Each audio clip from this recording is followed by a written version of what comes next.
Hello, my name is Heather Lee Cameron, otherwise known as the Storm and Latter-day Saints on YouTube. I'm going to do a preview of the Amazing Race Reality All-Star Showdown that's coming on April 17th on CBS. We get it a month early, first of all. It wasn't scheduled till after Survivor, but you know what? The fans have spoken. And it's back early. It's coming back next week. And I thought to myself, what special thing could I do to honor the return of the Amazing Race, especially with such a volatile cast? Honestly, I thought about it. Why not just talk about the teams? So we're going to talk about the teams. Janelle and Brittany. I know quite a bit about Janelle because I'm old enough to have watched her first season of Big Brother, and she's very much a powerhouse in all ways, and I expect her to do very well. She's also unafraid to be cutthroat, which is kind of what you need in the Amazing Race. I don't encourage such cutthroat behavior, but you know what? I've seen enough Amazing Race seasons to know that the behavior is necessary if you want to make any sort of leeway. I mean, I don't know if I'd personally participate in cutthroat behavior if I were on the Amazing Race, but that being said, I did apply for Amazing Race Canada seasons 2 and 3 with my mother. We didn't get on, but we tried. And it might have been interesting to see how we would have played, but such is life. I'm afraid I don't know much about Brittany because I didn't really watch past season 10 of Big Brother, but I may start watching it again in support of Julie Chen Moonves. And CBS is actually a great company. I've volunteered for Star Trek and I've met some people from CBS and they're just great people. Nicole and Victor.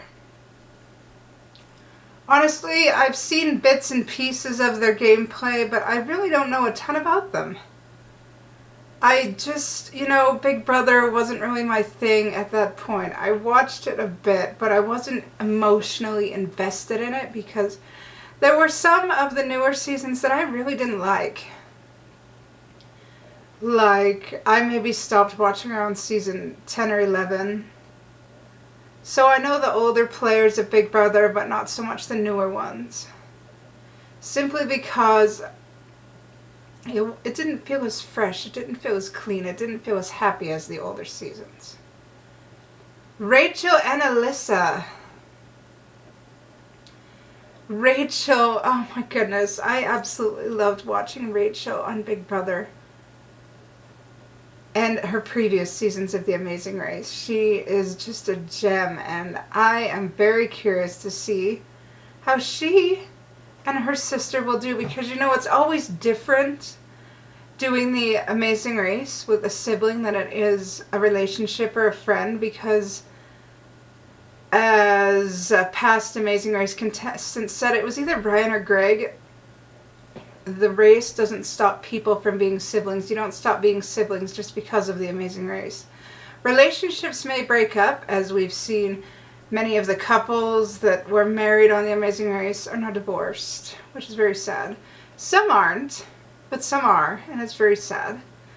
But I don't know if the Amazing Race had anything to do with it. Their relationship may have been already rocky.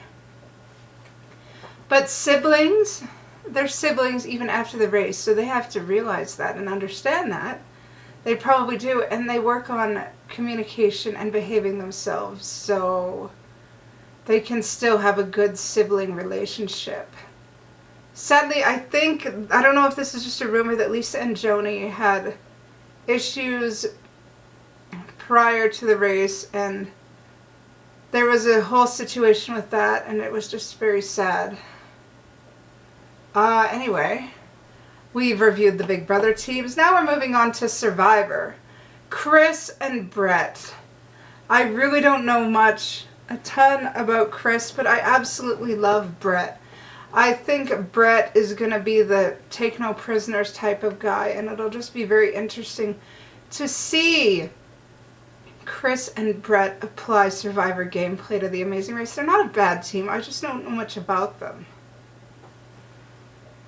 Corinne and Eliza. First of all, Corinne was very rude about Sugar's dead father during the Survivor Gabon Tribal Council, and it's not something that is easily forgotten. I don't know if she's apologized to Sugar since, but it was really inappropriate, and Sugar was right to give Corinne the finger for saying it. Corinne, I have heard from other people, is not so nice, and I hope that's not true, because generally Survivor alumni are very nice. There's just a few that I don't get along with, and it's quite sad because Survivor alumni have the opportunity to be inspirational role models, and some simply don't take the opportunity. They instead use that fame and notoriety to get away with being total jerks, and it's very unfortunate. Eliza, she didn't really stand out to me in the second season except for cursing about a steak. But in Vanuatu, she latched on to Chris, and they did their thing, and then she got played by Chris. And her looks of astonishment when she realized that Chris screwed her over was absolutely epic. I actually liked Eliza on Vanuatu. I liked her personality. I liked her spirit. I mean, so what if she talks too much? That's part of her personality. You can't tell somebody to erase part of their personality just for a game, because life goes on after the game. Such is life. I talk a lot too, and I'm not going to be something I'm not just for the sake of a game. Such is life. She just needed someone patient, like her buddy Chris. I don't know how they are. Like, are they still friends? I don't know. But she just needed people to be patient with her, and they really weren't, a lot of them. But kudos to those who were. You know who you are. I don't need to give you accolades. Rupert and Laura. Oh my goodness. This is the reason that I'm wearing a buff from the Pearl Islands that was sent to me by Melissa Lagar, an online gamer. The Balboa tribe buff. Rupert was absolutely epic. Honestly, I loved him in Pearl Islands. I loved him in All Stars. I still get mad when I rewatch the episode where Jenna Lewis sold her soul to hell just to get third place. She gave Rupert her word, but she let Rob get in her head and say maybe you could win. And then Jenna had the balls to say that she could have won the final challenge and taken Boston Rob and won. Well, here's the thing, Jenna. I don't think the jury would have voted for you had you taken Boston Rob, because it was even shown at the All-Stars finale that people would have voted for Rob over you had it been a Rob and Jenna final too. So, yeah.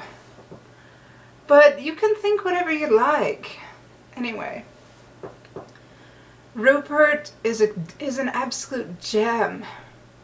He respects and loves his wife so much, and he respects and loves the person he is inside. I mean, he was bullied so much, and that makes me sad, but he loves who he is inside enough to be himself no matter the circumstance, and I absolutely love this about him. And he's so good to his wife, so good to his daughter, and he doesn't sell his soul to hell for the sake of a game, and I absolutely love this about him. He never gives up, he never surrenders, he never admits defeat, and it's cute that he actually took a pet. He had a temporary pet on Survivor, just like Ty did. But sadly, the little snake Balboa died, but he honored the memory of the snake by using it as the merged tribe name. Honestly, I hope Rupert and Laura do very well. I'm not sure they will, though, because they don't have it in them to be cutthroat. I wish they did. But some people don't, and that's okay, because there is life after the game. And Laura's a lovely girl. Rupert gave up his spot in his final season so that she could try to go all the way, which is absolutely wonderful. They're such a beautiful couple. They make me smile. Anyway, the Amazing Race alumni coming back. Art and JJ, I don't remember them much. There were certain seasons of the Amazing Race that I wasn't totally into just because there wasn't anybody that stood out. And I hate to admit that I don't remember these two a whole lot. But I hope they do well because Amazing Race needs to be entertaining. It's been gone for so long that people have forgotten what it is to be an Amazing Race fan, so we need an entertaining season. And on the note, while I'm on the entertaining note of entertainment, I think Corinne and Eliza are literally a team of dynamite. And you know what happens when you put too much dynamite in one place at the same time and set it on fire. Lots of explosions. So, yeah. I'm expecting a little bit of entertainment there. That's all I'm going to say. But Art and JJ, I really don't remember much about them. However, this will be an opportunity for me to learn more. Colin and Christy. Oh my goodness. Just in case none of you are aware of how old I am, I was old enough to have watched this season live. And oh my Lord. Season 5. Oh, I hate bashing people, but season 5, Colin was very badly behaved and borderline abusive. Christy wasn't much better because she allowed it to happen and she fed into it, and it's just a terrible situation when one partner is abusive and the other just feeds into it and doesn't assert themselves. It was a very sad thing. I am glad they are still together because according to the bios, they have since married and they have children, I believe, because Christy was pregnant during the original All-Stars, which is why she and Colin couldn't come back. But the moment that stands out the most for me is when Colin almost got himself arrested in Africa over a petty taxi cab because he refused to pay for a cab he had arranged. And I mean, I get that the taxi was not that safe. He could have asked for a discount. He probably would have been told no, but he could have asked for a discount. But he absolutely lost his mind. And it was an absolutely scary situation, and Christy just kept screaming at him and crying. And I'm just so glad that nobody was arrested in that situation. Because Christy reasonably could have been arrested herself for disturbing the peace. And honestly, it's just a little money. I mean, the poor taxi drivers may be bad in Amazing Race, and some may cost people the race, but that's no reason to lose your head over it. It's just a television show. It really is. It's just so unfortunate that these two perfectly nice people had to act like such brats on season 5. It's like literally one of the things that longtime fans will remember about them, and I'm so glad they worked things out, and I hope we do see a nicer Colin and Christy in this season, because I've seen videos where Christy has promised that they are a nicer, more calmer team that works better together. But you know, we really can't rely on that. We have to see how the episodes come out. And I mean, there's only so much that can be done with editing. So there was a lot of volatility between the two during that season. Anyway, Leo and Jamal, I don't know why they were called the Afghanimals. They were just these funny cousins who made life entertaining in both their seasons. I mean, the season 24 was the saddest season premiere I had ever seen, because Mark and Bopper got screwed by health. Like, oh, Bopper had a pancreas attack and he got pulled off the race at the starting line. That's so humiliating. They had to make that public. I mean, I'm sure they did it for ratings, but to have Bopper just stand there and watch as Mark took off with Mallory and then they didn't even get along anyway in the long run, that had to have been hard, which makes me wonder, why the heck aren't they on this list? I mean, they got screwed in season 24 and you're not bringing them back now? You could have put Mark and Bopper over Art and JJ. I mean, at least they were at least Mark and Bopper were memorable. Just simply by being themselves. I don't remember Art and JJ at all. And I'm sorry if they think it's a diss, but I don't. But now we move on to Beckett and Floyd. Oh. They are an interesting pair. I believe season 29 was the blind date season. I still watch this season to this day whenever I can find it on YouTube. And it's hilarious. They had this challenge in season 29 where they all had to go one by one to this store and find this piece of luggage with a certain flag on it and bring it back to Phil. And when they got the luggage right, if they got it wrong, they had to go all the way back. But when they got it right, that was their placement. And then according to how they finished the challenge, they got to pick a partner. And Jessie and Francesca, the two most hardcore women in the cast, pretty much got paired up because they were the last two standing. They didn't do very well, but they were entertaining. But Becca and Floyd, they were just these little brainiacs, and I absolutely loved watching them on season 29, and I'm absolutely happy that they're back because the blind partner season was absolutely amazing. I wish to God they would do a blind partner season on Amazing Race Canada, because then I could apply alone, because as much as I wanted my mom to be with me, she's not physically able to apply anymore. And as much as I want to take my brother on Amazing Race Canada, he probably won't do it because I've asked him. And he said no. So I wish they'd do a blind partner season and let people apply as singles, because I'd be all over that. And, you know, it would teach me something about getting along in the world.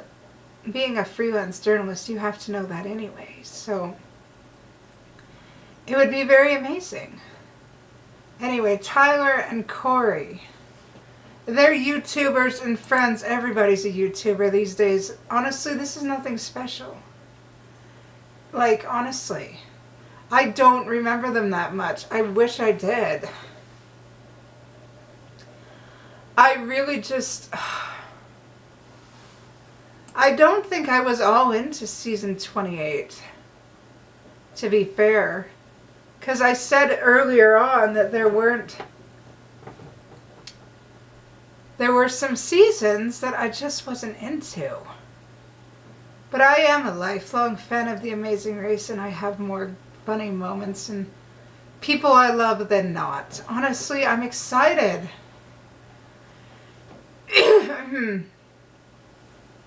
I'm so excited to see this season. I'm so excited to embrace it. I'm so happy that The Amazing Race is finally back on the television where it belongs. I hope the next 2 seasons, because there is a season after this. And I think I have a Facebook friend who was on it with his fiance, and I think it was a then boyfriend, but that's according to the reality fan forum rumors. But I would just love to be on Amazing Race at some point, even with a blind partner, just because there's so much I have to give. But anyway, this is about The Amazing Race 31.